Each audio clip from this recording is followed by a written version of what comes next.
$38 million that would be taken from the HCMC C-130 recapitalization program to fund development of the alternate engine.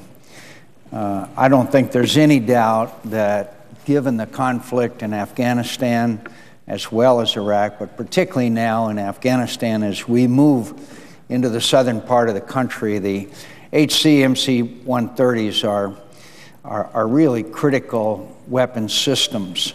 They're platforms that are designed to specifically support our special operations warriors, which is the kind of fight that we are in. It's an irregular fight and puts increasing demands on our special forces. And as we know, these aircraft are specialized C-130s that are specifically designed for that fight.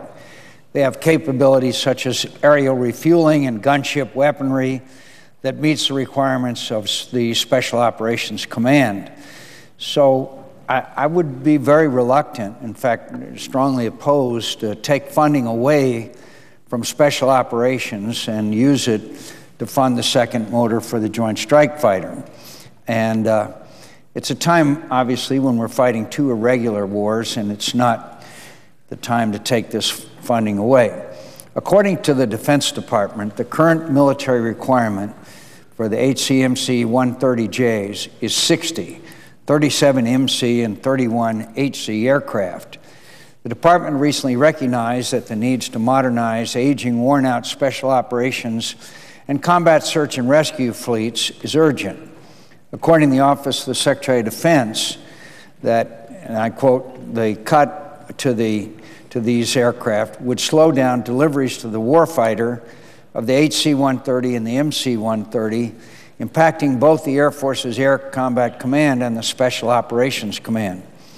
According to the Air Force, and I quote, based on the JROC validated requirements for 37 MC-130s and 78 HC-130s, the Air Force, including the Air Force Special Operations Command and Air Combat Command, would benefit from an even greater acceleration of the recapitalization rate of all 9 aircraft that remain in the President's budget.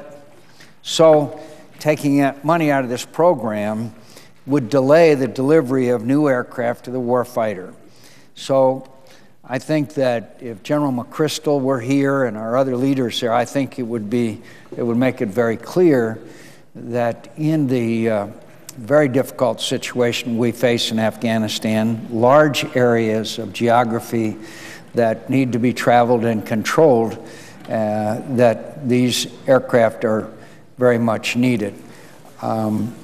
So I hope my colleagues will also take that into consideration as we consider this vote. And may I congratulate the senator from Indiana for a very eloquent argument on behalf of his position, and again, my appreciation for the very important role that he plays as a member of the Armed Services Committee. This is one of the few times that we disagree, but I think he's presented his side of the argument with eloquence. I yield the floor.